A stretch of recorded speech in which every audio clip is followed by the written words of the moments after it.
cappuccino-nya satu ya. Ya, assalamualaikum warahmatullahi wabarakatuh. Selamat pagi teman-teman. Kali ini kita akan membahas tentang bisnis. Jadi 9 dari 10 bagian kehidupan adanya di perdagangan, adanya dalam bisnis. Dan kalau kita lihat gitu ya, Nabi bisnis, ya, dagang gitu. Istrinya juga bisnis, dagang, ya. 4 khalifah gitu ya. Itu 3-nya terkenal dengan bisnisnya, ya, terkenal dengan usahanya.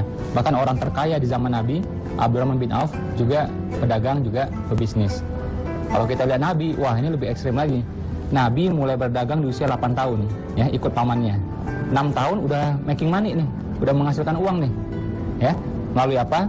Dia menjadi penggembala. Di usia 8 tahun baru dia dagang, magang, ya, ikut pamannya. Dan luar biasa kekayaan dia karena perdagangan, ya. Makanya ketika dia menikah dengan Siti Khadijah di usia 25 tahun dia mampu memberikan mas kawin itu puluhan onta. Nah, dari mana uang ini? Jelas dari perdagangan. Sekarang kita lihat. Misalnya, ya, kalau kita kerja gitu ya. Ini kan udah jelas nih akhir bulan berapa, ya. Biasanya tanggalnya belum tiba, ya, tagihan udah datang, ya kan? Nah, jangan ketawa, ini beneran terjadi. Nah, jadi kalau pengen rezekinya lebih luas lagi, pintunya lebih kebuka lagi, nah, saran saya mesti di bisnis. Kalau belum bisa full time, part time. Jadi paruh waktu nggak masalah, tapi mesti sepenuh hati.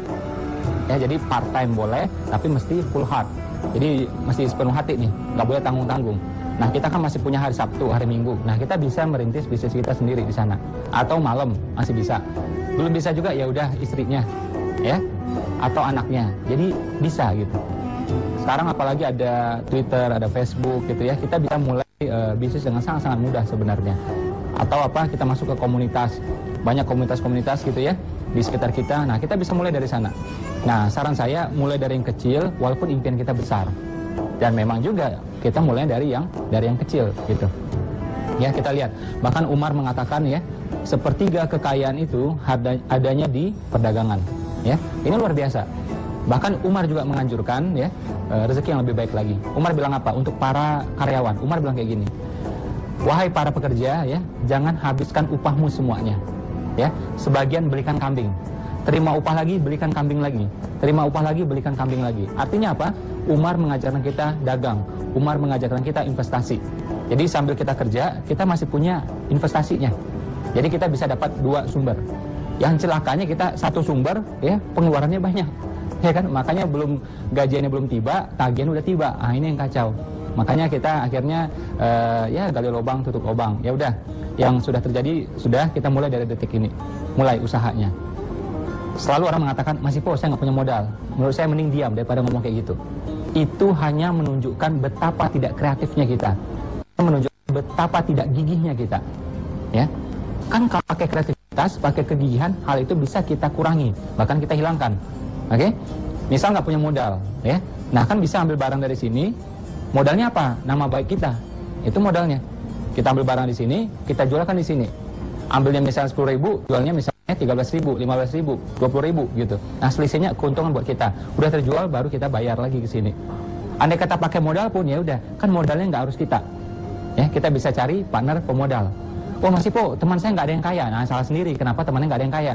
Berarti selama ini pilih-pilih teman tuh menurut saya. Harusnya apa? Temannya ada yang miskin, ada yang kaya, ya kan? Kalau temannya miskin semua, berarti selama ini pilih-pilih teman itu namanya, ya.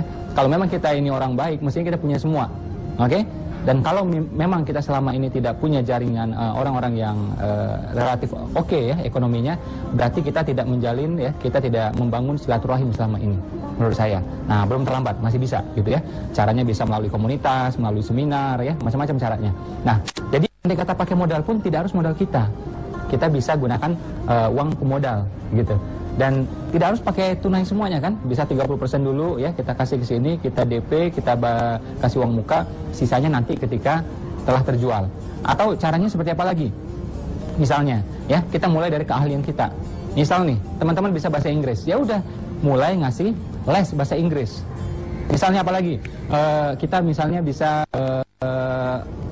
misalnya komputer lah ya, komputer gitu, atau misalnya kita bisa bikin web misalnya. Nah, ini kita bisa jual jasa kita pada orang lainnya. Kalau memang kita belum jago-jago banget ya, kita bisa jual pada orang yang kualifikasinya di bawah kita. Kayak saya bilang tadi, kita bisa bahasa Inggrisnya ya sekedar-sekedar saja gitu. Ya untuk umur kita. Tapi untuk anak SD kita lebih bagus. Nah, kita bisa mulai di sana. Ya, jadi tidak harus pakai modal. Jasa kita ini modal sebenarnya. Ya, jadi jangan lagi ngomong nggak punya modal. Coba bayangkan. Misalnya nih, tangannya teman tuh ya, tangannya teman-teman ya, saya cabut nih jarinya satu, ya terus saya ganti 10 juta, mau nggak? Ya, atau rusuknya saya cabut satu, saya ganti 10 juta, mau nggak? Nggak mau kan?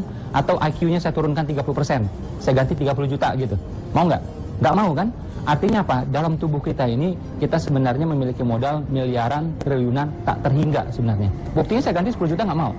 Jadi jangan lagi mengatakan tidak punya modal. Itu adalah jawaban orang-orang yang tidak kreatif, jawaban orang-orang yang tidak gigih. Ya. Jadi ketika ketika saya mulai awal bisnisnya, jadi awal-awal saya jual burger waktu itu, waktu saya kuliah dulu ya. Karena orang susah, orang miskin gitu ya. Jadi niatnya biar bisa kuliahnya jalan terus gitu. Jadi sambil kuliah saya sambil jual burger waktu itu. Jadi saya jual burger itu ya dari jam 6 sore ya sampai jam 1 malam setiap harinya. Bahkan sampai jam 4 pagi ya.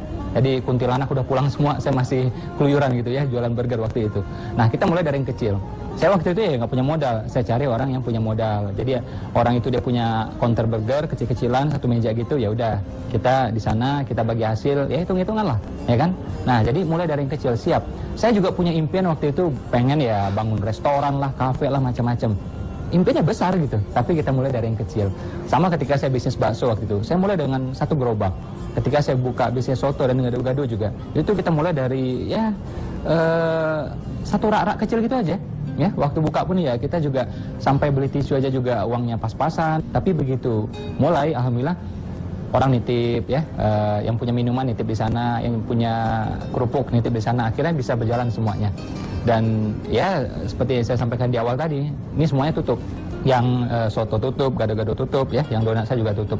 Tapi saya tidak rugi di sana, walaupun secara material saya rugi. Ya, tetap saya dapat untung di sana. Dari mana untungnya? Pengalaman. 1. Ini luar biasa mahalnya. Kita tamatan S2 sekalipun bisnis ya, nggak punya pengalaman ya, dibanding dengan orang yang baru terjun bisnis 1 tahun saja ya, itu menurut saya jauh lebih berharga.